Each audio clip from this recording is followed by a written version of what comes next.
এই সাংবাদিকদের উপরও তারা আস্থা রাখতে পারছে না। এটা অর্থ হচ্ছে তারা কিছু একটা লুকানোর চেষ্টা করছে। সাংবাদিকরা যদি ভিতরে যায়, অনেক গোমর ফাঁস হবে। আজকে তারা সরকারে আছে, ক্ষমতায় আছে, তাদের সাথে রাষ্ট্রের সকল প্রতিষ্ঠান, অথচ তাদের কাস্টাডিতে থাকা এই অফিসগুলি পুড়ে গেল। তো আওয়ামী লীগ কি এখন কোথাও আছে যে আওয়ামী লীগ নথিপত্র যে পুড়িয়ে দিয়ে আসলো? এই ধরনের বালুখিল্য কথাবার্তা বলে মানুষকে তো বোকা বানানোর কোনো মানে হয় না। উপদেষ্টা আসিফ মাহমুদ, ওই আগুনে কি সচিবালয়ে যারা কাজ করতো সবাই মরে গেছে? তাই কোনো অফিস চালিয়ে দিয়ে যে দুর্নীতি লুকোনো যায় না, এতটুক মনে হয় আমরা বুঝি। আসিফ মাহমুদ, কোন একটি অফিস আদালত জ্বালিয়ে দিলেই, কারণ তোমরা তো জ্বালি পোড়াপুরি ভাঙা ভাঙি এগুলিতে বিশ্বাস করো, তোমরা তাই মনে করো যে মেট্রো রেলের মতো এটাও যদি পুড়িয়ে দাও তাহলে তোমরা অন্য কারো উপরে দোষ চাপাতে পারবে। এক নম্বর হইতেছে রাজনৈতিক দলগুলো দ্রুত নির্বাচন চায়, এই সমস্যার সমাধান দেওয়া সম্ভব। দুই নাম্বার, রাজনৈতিক দলগুলো বলে প্রফেসর ইউনূসের সরকারের ম্যান্ডেট নাই, এটারও সমাধান দেওয়া সম্ভব। তিন নাম্বার, তত্ত্বাবধায়ক সরকার ছাড়া সুষ্ঠু নির্বাচন করার যে সমস্যা সেটারও সমাধান সম্ভব। চার নাম্বার, ধ্বজভঙ্গ উপদেষ্টা পরিষদ, এটাও রিস্ট্রাকচার করা সম্ভব। পাঁচ নাম্বার, নির্বাচনে ব্যাপক কারচুপি, ভোট কেনা বেচা, এই সমস্ত সমস্যা সমাধান সম্ভব। এইগুলো একসাথে সমাধান হয়ে যাবে। আইডিয়াটা শুনে আউলাই যায় না, আগেই বাতিল বা খারিজ করে দিয়েন না। এই সিস্টেমে ফজিলত আছে অনেক। কিভাবে হবে কাজটা, আসেন দেখি। দর্শক, আজকে আপনাদেরকে আমি যে দুটি ভিডিও দেখাবো, আপনারা দেখলে তা সত্যি অবাক হয়ে যাবেন। আমরা জানি যে শেখ হাসিনা ভারতে পালিয়ে যাওয়ার পরে এখন ক্ষমতায় আছেন অন্তর্বর্তীকালীন সরকারের প্রধান উপদেষ্টা ডক্টর ইউনূস। এই প্রধান উপদেষ্টা ক্ষমতা থাকাকালীন সময় আজকে সারা দেশে কি কি ঘটনা ঘটে গেছে আপনাদেরকে প্রমাণ সহকারে তা আমি দেখাবো। তো কথা আর বাড়াবো না, ভিডিওতে চলে যাব। তার আগে আপনাদের কাছে আমার ছোট্ট একটি অনুরোধ, আপনি যদি আমার চ্যানেলের নতুন দর্শক হয়ে থাকেন তাহলে অবশ্যই চ্যানেলটি সাবস্ক্রাইব করে পাশে থাকা বেল আইকনটি বাজিয়ে দিতে ভুলবেন না। আর যারা অলরেডি আমার চ্যানেলটি সাবস্ক্রাইব করেছেন তাদেরকে জানাই অসংখ্য ধন্যবাদ। তো দর্শক, চলুন ভিডিওটি শুরু করা যাক। তো এখন আমি আপনাদেরকে পর্যায়ক্রমে দুটি ভিডিও ফুটেজ দেখাবো। চলুন প্রথমে আমরা একটি ভিডিও ফুটেজ দেখে আসি। বদিউল আলম মজুমদার ভাই ফোন দিয়েছিলেন, তো কইলেন যে নির্বাচন কমিশন, নির্বাচন ব্যবস্থা সংস্কার নিয়ে আপনার কোনো সাজেশন আছে কিনা। আমি কইলাম, বদিউল ভাই, সব সমস্যার সৃজনশীল সমাধান আছে, তবে আপনি ইমপ্লিমেন্ট করতে পারবেন কিনা জানি না। তবে শুধু আপনার সাথে কেন শেয়ার করব, সবার সাথে শেয়ার করি। তো আসেন আগে সমস্যাগুলো দেখি, আর দেখি আমার out of the box idea দিয়ে একসাথে কতগুলো প্রবলেম সলভ করা যায়। আমি প্রথমে বইলা রাখি যে তত্ত্বাবধায়ক সরকার কনসেপ্ট এটা লং টার্মে ফাংশন করবে না। এটা করেনি, ইতিহাস সাক্ষী। মাত্র 3 টার্ম কাজ করেছে, এটা তারপরে ভেঙে গেল 2006 সালে। হাঙ্গারে পলিটিক্যাল পার্টিগুলা কোনো কমিটমেন্ট রাখে না, চেয়ারে বসলে একবারে ওইটারে জমিদারি বলে মনে করে। তো কোন কোন সমস্যার সমাধান আমার এই out of the box idea দিয়া সম্ভব, আসেন সেটা দেখি। এক নম্বর হইতেছে রাজনৈতিক দলগুলো দ্রুত নির্বাচন চায়, এই সমস্যার সমাধান দেওয়া সম্ভব। দুই নাম্বার, রাজনৈতিক দলগুলো বলে প্রফেসর ইউনূসের সরকারের ম্যান্ডেট নাই, এটারও সমাধান দেওয়া সম্ভব। তিন নাম্বার, তত্ত্বাবধায়ক সরকার ছাড়া সুষ্ঠু নির্বাচন করার যে সমস্যা সেটারও সমাধান সম্ভব। চার নাম্বার, ধ্বজভঙ্গ উপদেষ্টা পরিষদ, এটাও রিস্ট্রাকচার করা সম্ভব। পাঁচ নাম্বার, নির্বাচনে ব্যাপক কারচুপি, ভোট কেনা বেচা, এই সমস্ত সমস্যা সমাধান সম্ভব। এইগুলো একসাথে সমাধান হয়ে যাবে। আইডিয়াটা শুনে আউলাই যায় না, আগেই বাতিল বা খারিজ করে দিয়েন না। এই সিস্টেমে ফজিলত আছে অনেক। কিভাবে হবে কাজটা, আসেন দেখি। নির্বাচন এখনই শুরু হবে, মানে ধরেন 2-3 মাসের মধ্যে। সব আসনে না, মাত্র 10টা আসনে। যারা জিতে আসবে তাদের 2 জনকে উপদেষ্টা বানানো হবে, একজনকে স্পিকার বানানো হবে। তারাই সংসদ অধিবেশন করবে, তাদের কার্যকাল হবে 5 বছর। আবার 2 মাস পর আবার 10 জন নির্বাচিত হয়ে আসবে, তাদেরও কার্যকাল হবে 5 বছর। দরকারে নতুন স্পিকার নির্বাচিত হবে 20 জনের সংসদে, আর আরো 2 জন উপদেষ্টা যুক্ত হবে উপদেষ্টা পরিষদে। এইভাবে 2 মাস পর পর 10 জন করে এমপি ইলেকশন হবে। এমপিরা কিছু স্থানীয় কাজে যুক্ত হবেন, সচিবালয় সরকারি দপ্তরে ওভারসাইট করবেন, অধ্যাদেশগুলো যেগুলো করতেছে সেগুলো ভেটিং করবেন, তর্ক বিতর্ক করবেন, কোনো আইন প্রণয়ন করবেন না যতদিন না সংসদ পূর্ণাঙ্গ হয় বা কমপক্ষে 150টা আসন পূর্ণ হয়। এইভাবে প্রত্যেক 2 মাস পর পর উল্টা দিকে 5 বছর পর যাইয়া 2 মাস পর পর 10টা করে আসন খালি হবে, ফাঁকা হবে, সেই আসনে নির্বাচন হবে, তাই না? 5 বছর পরে এতে সুবিধা কি হবে? অল্প কয়েকটা আসনে নির্বাচন করার জন্য আপনি আইন শৃঙ্খলা রক্ষাকারী বাহিনীকে আসনের কেন্দ্রগুলোতে ব্যাপকভাবে মোতায়েন করতে পারবেন। ভোট কেন্দ্র দখল করা অসম্ভব হয়ে যাবে। নির্বাচনী পর্যবেক্ষণ খুবই ভালোভাবে করতে পারবেন, অনেক পর্যবেক্ষক দিতে পারবেন। পুরা নির্বাচন কমিশন মাত্র 10টা আসনের জন্য পূর্ণভাবে নিবেদিত থাকতে পারবে। কম লোক দিয়ে বেশি কাজ করা যাবে। মিডিয়া ওয়াচ থাকবে দারুণ ওই আসনগুলোতে, তাই টাকা পয়সা বিলানো বা নির্বাচনী আচরণ বিধি লঙ্ঘন করা প্রায় অসম্ভব হয়ে যাবে। একটা হাইব্রিড শাসন চলবে কিছুদিন, যেখানে জনগণের নির্বাচিত প্রতিনিধিরাও থাকবে এবং ক্রমাগত তাদের সংখ্যা বাড়তে থাকবে। তারা অধ্যাদেশ ভেটিং করে দিলে উপদেষ্টা পরিষদের একছত্র কর্তৃত্ব খর্ব হবে এবং একটা আলাপ আলোচনা তর্ক বিতর্ক হবে, ব্যালেন্স অফ পাওয়ার আসবে, অন্তর্বর্তীকালীন সরকার ধীরে ধীরে নির্বাচিত প্রতিনিধি দিয়ে প্রতিস্থাপিত হবে। হঠাৎ করে পরবর্তী সরকারকে দায়িত্ব নিতে হবে না, তাদের একটা প্রস্তুতি থাকবে। দ্রুত নির্বাচন দিতে হবে, এটা শুনতে হবে না প্রফেসর ইউনূসকে, নির্বাচনের মধ্যেই শুরু হয়ে যাবে। এই সরকারের ম্যান্ডেট নাই, এই অভিযোগে শুনতে হবে না। গ্র্যাজুয়াল ইলেকশনের জন্য সরকারি দলের উপর একটা চাপ থাকবে যে মেয়াদ পূর্ণ হওয়ার আগেই সরকার পাল্টে যেতে পারে। জনগণ নির্বাচনে মাত্র 10টা সিটের সরকারি দলকে হারাই দিয়া সরকারি দলকে বার্তা দিতে পারে যে তাদের শাসন অজনপ্রিয় হয়ে গেছে, তাদের 5 বছর পর্যন্ত অপেক্ষা করতে হবে না রায় দেওয়ার জন্য। সরকার 2.5 বছরে বদলে ফেলা সম্ভব।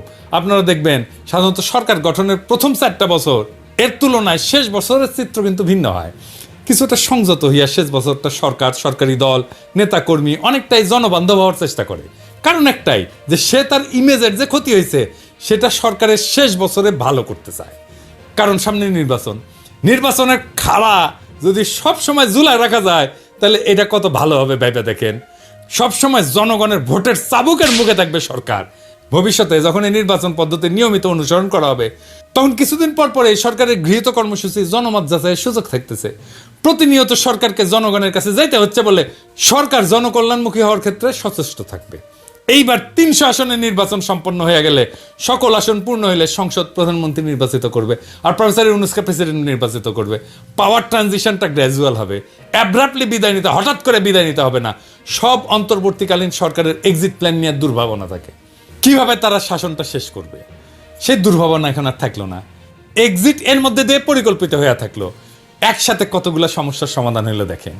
এখন এই 10টা আসন কিভাবে নির্বাচন করা হবে সেটা দৈব চয়নের মাধ্যমে হইতে পারে। এই ধরনের নির্বাচনী ব্যবস্থা কি কোথাও আছে? না, নাই। আপনি সারাক্ষণ শুনবেন out of the box idea, বের করো, কিন্তু যখন সত্যি out of the box idea নিয়ে আসবেন, সৃজনশীল সমাধান নিয়ে আসবেন, দেখবেন গা মুচড়া করিচ্ছে সবাই। সরকারকে ঘন ঘন জনগণের মুখোমুখি দাঁড় করাইতে পারলে অনেক সমস্যার সমাধান হয়ে যায়। আর নির্বাচনই কেবল সরকারকে জনগণের মুখোমুখি দাঁড় করাইতে পারে। আমাদের দেশে আমেরিকার প্রতিনিধি সভার মতো প্রতি বছর পুরা সংসদ নির্বাচন করা সম্ভব না এবং তা বাস্তবসম্মত না। তবে প্রত্যেক বছরই সরকার এবং রাজনৈতিক দলকে জনগণের কাছে নিয়ে যাওয়ার পথ খুঁজে বের করতে হবে। এইটা একটা পথ হইতে পারে। ভোটারের মুখোমুখি করতে হবে সরকারকে এবং তার সম্ভব হইলে সঠিক পথে এগাচ্ছে কিনা বার্তা পেয়ে যাবে সরকার। 5 বছর পর পর একটা জাতীয় সংসদ নির্বাচন তত্ত্বাবধায়ক পদ্ধতির মধ্যে দিয়ে হোক বা অন্য পদ্ধতির মধ্যে দিয়ে হোক, এই যে কোনো সুফল বয়ে আনতেছে না সেটা তো প্রমাণিত। খুঁজতে হবে নতুন বিকল্প নির্বাচন পদ্ধতি, নতুন সরকার পদ্ধতি যা প্রতিনিয়ত সরকারকে জনগণের মুখোমুখি দাঁড় করাবে। আপনাদের কি মনে হয় এই মডেল অনেক সমস্যার সমাধান করে দেবে না? আর আমার ক্ষুদ্র ভ্রাতার ভগিনীর কবে দাদার মাথায় কত প্যাঁচ রে বাবা, অটিকি আমার মাথার যদি একটা পেরেক ঢুকে দেয় না কেউ, ওটা বের করলে সেটা স্কুপ হয়ে বেরোবি। সেই জন্যেই আমার প্ল্যানিং নেয় না কেউ, ভাবে কি না এর মধ্যে করে রাখিছে এই প্ল্যানিংয়ে, শেষে ম্যাঙ্গো আর স্যাক 2 জয় বাংলা হয়ে যায় কিনা। তাই আমার কাজ প্ল্যান দেওয়া, দিলাম, ভাইবা দেখেন, ক্ষতি তো নাই। জুলাই আগস্ট বিপ্লব নতুন নতুন সম্ভাবনার দুয়ার খুলিছে। সেই দুয়ার দিয়ে আলো আসবে, সেই আলোতে শত ফুল ফুটবে, শত মত বিকশিত হবে। এইভাবেই দেশ আগায় যাবে। নতুন দেশের পথে আমরা অল্প অল্প করে আগাইতে থাকবো এবং সেটাই হবে বিপ্লব। ইনকিলাব জিন্দাবাদ। আশা করছি আপনারা পুরো ভিডিওটি মনোযোগ সহকারে দেখেছেন এবং এখানে কি বলা হয়েছে তাও বুঝতে পেরেছেন। এ বিষয়ে নিয়ে যদি আপনাদের কোনো মতামত থাকে তাহলে অবশ্যই তা কমেন্ট করে জানাতে পারেন। এখন চলুন আমরা আরো একটি ভিডিওটি দেখে আসি। আজকে আমাদের সঙ্গে উপস্থিত আছেন সাবেক তথ্য প্রতিমন্ত্রী এবং আওয়ামী লীগের কেন্দ্রীয় কার্যনির্বাহী সংসদের সদস্য মোহাম্মদ আরাফাত। আরাফাত ভাই, আজকে আমরা মূলত দেশের চলমান রাজনৈতিক বিভিন্ন পরিস্থিতি, দেশের বিভিন্ন ঘটনা এবং একই সঙ্গে এই ঘটনাগুলোকে আওয়ামী লীগ বা আপনারা কিভাবে দেখছেন এবং আওয়ামী লীগের সাংগঠনিক অবস্থা, এই বিষয়গুলো নিয়ে মূলত আজকে আমরা আলোচনা করব। তো আমি প্রথমেই আপনার কাছে যেটা জানতে চাই, আপনি আওয়ামী লীগের সর্বশেষ সরকারের তথ্য ও সম্প্রচার প্রতিমন্ত্রী হিসেবে দায়িত্ব পালন করেছেন। আপনি নিশ্চয়ই জেনে থাকবেন যে বাংলাদেশ সময় গতকালকে সচিবালয়ে সাংবাদিকদের প্রবেশের ক্ষেত্রে একটা নিষেধাজ্ঞা আরোপ করা হয়েছে। সাধারণত সচিবালয় প্রবেশের ক্ষেত্রে সাংবাদিকরা অ্যাক্রিডিটেশন কার্ড ব্যবহার করে থাকে তাদের প্রবেশের জন্য, তো সেটিকে আপাতত বাতিল রাখা হয়েছে এবং সাংবাদিকদেরকে সচিবালয়ের নিরাপত্তার জন্য তারা বলছে যে এটা ঝুঁকিপূর্ণ। তো এই যে সাংবাদিকদেরকে নিরাপত্তার ঝুঁকি মনে করা হচ্ছে, তো এই বিষয়টিকে আসলে আপনারা কিভাবে দেখেন? কি মনে হয় আরাফাত ভাই যে আসলে এইটা কি কারণে সাংবাদিকদেরকে এই সময়ে এসে সচিবালয় প্রবেশকে ঝুঁকিপূর্ণ মনে করা হচ্ছে? ধন্যবাদ আপনাকে তুষার।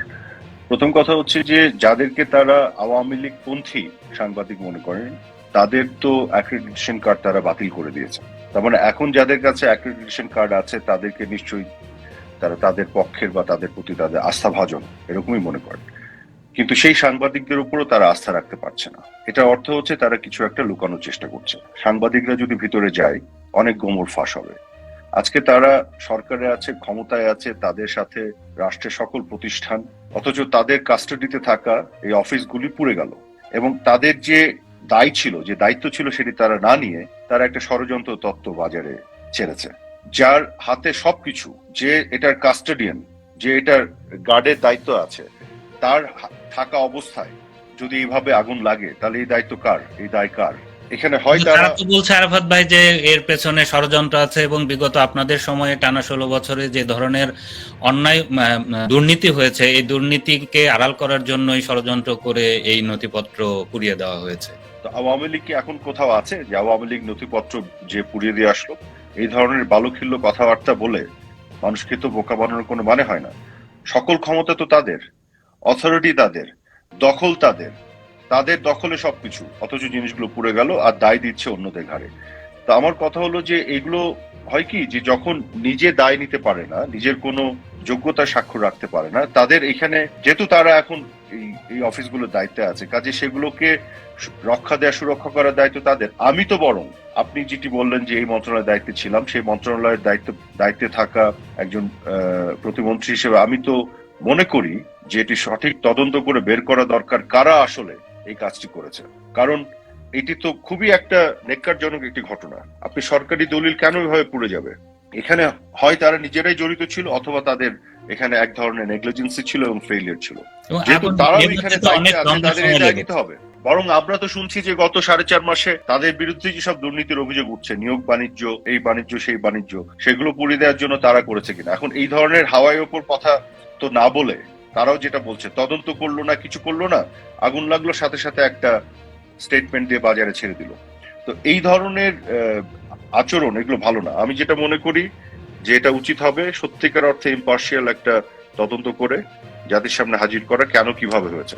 এবং যেহেতু তারা এখন ক্ষমতায়, তারা সরকারের দায়িত্বে আছে, তাদের অধীনে অফিস, তাদের সবকিছু, কাজে দায়ী তাদের ঘাড়েই বর্তায়।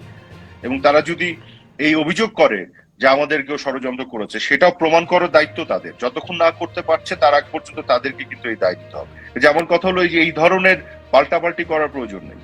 তারা ক্ষমতায় আছে, তাদের হাতে সবকিছু, তারা এটা প্রমাণ করে দিক তদন্ত করে। কিন্তু বলছে যে আওয়ামী লীগ আমলের আমলারাই এখনো সচিবালয়ের নেতৃত্বে আছে, তারাই আওয়ামী লীগের সঙ্গে যোগসাজশ করে এগুলো ঘটিয়েছে কিনা। তাহলে তারা ক্ষমতা ছেড়ে দেখ, তারা যদি দেশ চালাতে না পারে।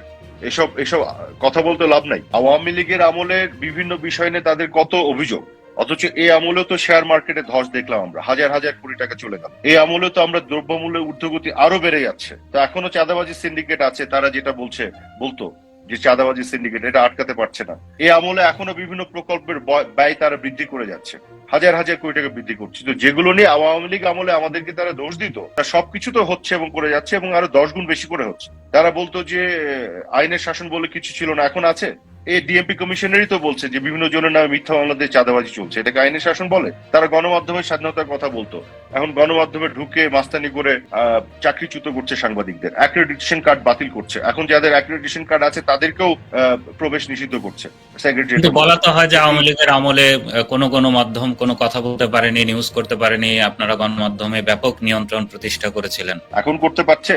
আওয়ামী লীগের আমলে তো সারাক্ষণ আওয়ামী লীগের বিরুদ্ধে সমালোচনা হয়েছে গণমাধ্যমে, এটা তো আপনারা দেখেছেন। এবং কিছু কিছু টক শো ছিল, কিছু কিছু টেলিভিশন ছিল, তো সারাক্ষণ আওয়ামী লীগের বিরুদ্ধেই কথা বলতো। কিন্তু এখন আমি একজন ফর্মার মিনিস্টার হিসেবে এবং আওয়ামী লীগের কেন্দ্রীয় কার্যনির্বাহী সংসদের সদস্য হিসেবে আমি একটা স্টেটমেন্ট দিলে সেই স্টেটমেন্ট আজকে ছাপায় না, আমি যখন কথা বলি বলে তাদের উপর নিষেধাজ্ঞা আছে, ছাপাতে তারা ভয় পায়। কখন কোন পত্রিকার সামনে যে গরু জবাই দিবে, আওয়ামী লীগের আমলে এগুলো হয়েছিল।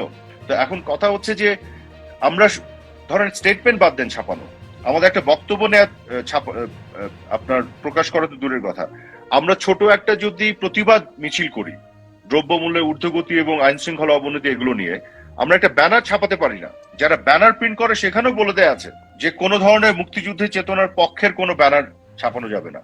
আপনি ব্যানারে শুধু একটা স্লোগান লিখবেন, তোমার আমার ঠিকানা পদ্মা মেঘনা যমুনা, তুমি কে আমি কে বাঙালি বাঙালি, জয় বাংলা। এই স্লোগানটা মুক্তিযুদ্ধের স্লোগান। এটা লিখে আপনি ছাপাতে যান, পরীক্ষা করে দেখুন ঢাকা শহরে কোনো ব্যানার যারা ছাপায় প্রিন্ট করে কেউ করবে না। তো আজকে এই ধরনের অঘোষিত না, ঘোষণা দিয়েই তারা এইসব নিষেধাজ্ঞা দিয়ে রেখেছে। মানে ফ্যাসিজমের এবং স্বৈরাচারের চূড়ান্ত জায়গায় তারা চলে গেছে। যে বিষয় নিয়ে এইসব এই যে হিউম্যান রাইটস ডিফেন্ডাররা, আজকে তো প্রফেসর ইউনূসের ক্যাবিনেটে আছে, যার হিউম্যান রাইটস নিয়ে কত তাদের কথাবার্তা কান্নাকাটি, আজকে যে প্রতি পদে পদে মানবাধিকারের লঙ্ঘন হচ্ছে, কোনো বিচার ছাড়া অন্যায়ভাবে শিক্ষক, আপনার সাংস্কৃতিক কর্মী, লেখক, রাজনীতিবিদ সবাইকে, শাহরিয়ার কবিরকে ধরে রেখে দিয়েছে এবং আমি খবর পেয়েছি যে তাকে নাকি ফ্লোরের মধ্যে শুয়ে থাকতে হয়। ফর্মার জাস্টিস শামসুদ্দিন চৌধুরী মানিক ফ্লোরের মধ্যে রেখে দিয়েছে যেন তারা ওখানে ঠান্ডায় নিউমোনিয়া হয়ে মারা যায়। আপনাদের আমলেও তো বলা হয় যে আয়না ঘর করা হয়েছিল, সেখানে অনেককে বন্দি করে মানবেতর জীবনযাপন করতে হয়েছে তাদের। তো সেই আয়না ঘরের তারা ইনভেস্টিগেট করে বের করুক, বিএনপির কোন নেতাটা আয়না ঘর থেকে বের হয়ে এসছে একটু দেখান, আপনি একটু দেখান কোন লেখক, সাহিত্যিক, কবি, প্রফেসর মোহাম্মদ জাফর ইকবালের মতন একজন মানুষ বা আওয়ামী লীগের বড় বড় নেতারা যারা এরকম, বিএনপির কোন নেতাটা আয়না ঘর থেকে বের হয়েছে। এবং সেই আয়না ঘরের বা এই যে এনফোর্স ডিসঅ্যাপিয়ারেন্স এর যে আপনার কমিশন করলো, সেই কমিশনের হেড এমন একটা লোককে বানাতে হলো যে হচ্ছে একজন জঙ্গির মামা শ্বশুর, এবং তারা যোগ সাজস করে এখন আর্মিতে যারা একবারে সর্বোচ্চ পর্যায়ে বিভিন্ন সময় দেশের জন্য সার্ভ করেছে তাদেরকে এখন ইমপ্লিকেট করার চেষ্টা করছে। তো এরকম একটা কমিশনের চেয়ারম্যান বানাতে হলো কেন, যদি সত্যিকার অর্থে নিরপেক্ষভাবে তারা এই তদন্তগুলি করতে চাইতো, তাই না? তা আমার কথা হচ্ছে যে আমাদের সময় অনেক কিছু হয়েছে যেগুলো তারা বলে, তো তারা তো বলেই তো আমরা তো খারাপ ছিলাম, তো তারা আবার ভালো না কেন? এটার উত্তরটা দেন, তারা আরো 10 গুণ খারাপ কেন? আশা করছি আপনারা এই ভিডিও ফুটেজটি মনোযোগ সহকারে দেখেছেন এবং এখানেও কি বলা হয়েছে তাও বুঝতে পেরেছেন। এই বিষয়ে নিয়ে যদি আপনাদের কোনো মতামত থাকে তাহলে অবশ্যই তা কমেন্ট করে জানাতে পারেন। ভিডিওটি এ পর্যন্তই, দেখা হচ্ছে পরবর্তী ভিডিওতে। সে পর্যন্ত সবাই ভালো থাকবেন, সুস্থ থাকবেন। আল্লাহ হাফেজ।